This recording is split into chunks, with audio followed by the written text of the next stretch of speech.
Welcome to The Explainer. Today, we're diving into a really cool piece of mathematics that's all about matchmaking and how it can solve a puzzle that seems pretty much impossible at first glance.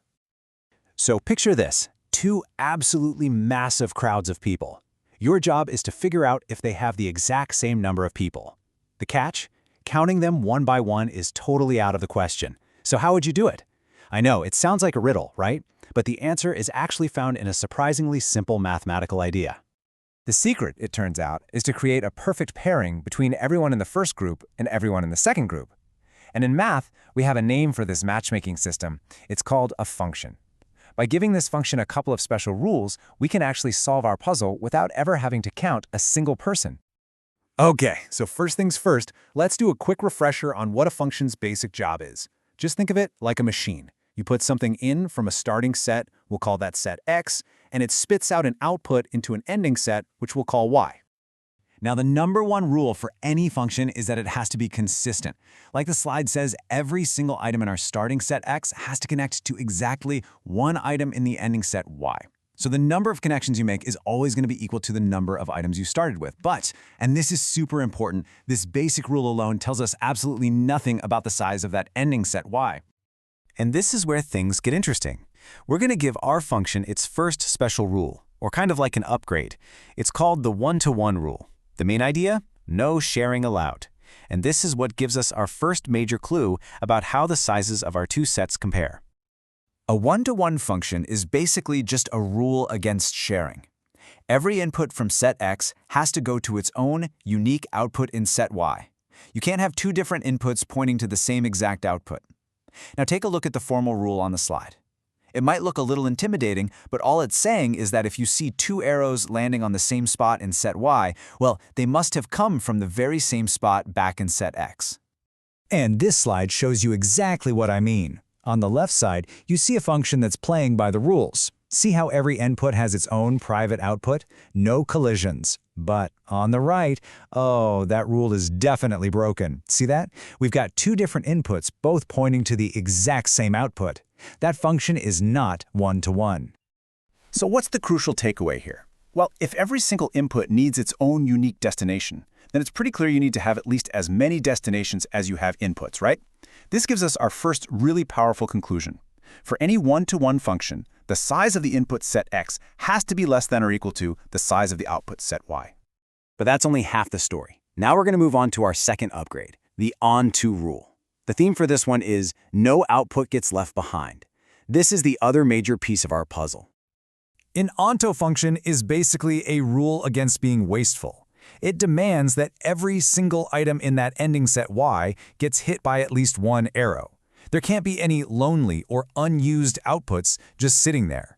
The formal rule, you see, f of x equals y, just means that the function's image, which is just all the places the arrows actually land, has to be equal to the entire ending set Y.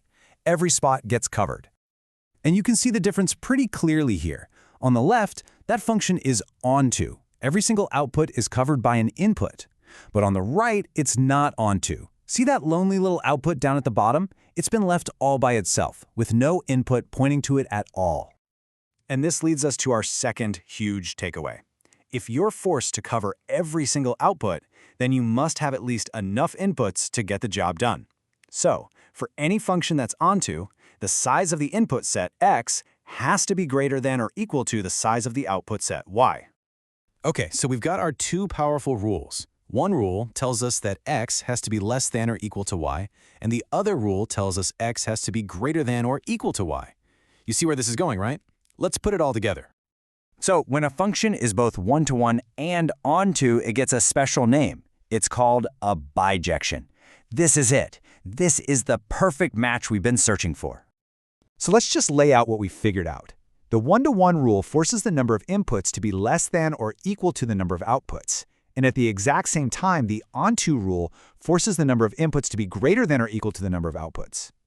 And there it is. The only possible way for a number to be both less than or equal to and greater than or equal to another number is if they're exactly the same. By creating this perfect match, this bijection, we've just proven that our two crowds are the exact same size. No counting needed. And what's really wild is that mathematicians use this very same logic to compare the sizes of infinite sets, but that's a whole other mind-bending topic for another day. But the power of this perfect match doesn't stop there. It actually unlocks a whole new ability, the power to perfectly reverse the function. Reversing a function basically means you're turning all the arrows around, so the old outputs become the new inputs. But this move can get you into trouble. It can easily break the fundamental rules of what a function is. In fact, it's only possible to do this if the original function was a perfect match, a bijection. This table shows us exactly why that is. If the original function wasn't one-to-one, look what happens when you try to reverse it. A single new input now points to multiple outputs. That breaks the most basic rule of functions. And if it wasn't onto, well, when you reverse it, you're left with an input that has nowhere to go. So as you can see, only the bijection creates a new, perfect, well-behaved function when you reverse it. And finding the inverse can be surprisingly simple. Let's just walk through this example right here. We start with our function, writing it as y equals 4x minus 1. Now, step 2 is the magic move. We literally just swap the positions of x and y. Now, our only goal is to do a little bit of algebra to get the new y by itself again. We add 1 to both sides, then we divide everything by 4. And that's it. The result is our brand new inverse function. So, we've solved a counting puzzle, and we've learned how to perfectly reverse a process, all using the exact same idea. This concept of a perfect reversible match is absolutely fundamental to so much of our modern technology, from the cryptography that keeps us safe online to the basic logic inside our computers. So the final question to leave you with is, where else is this perfect matchmaking quietly making our world work?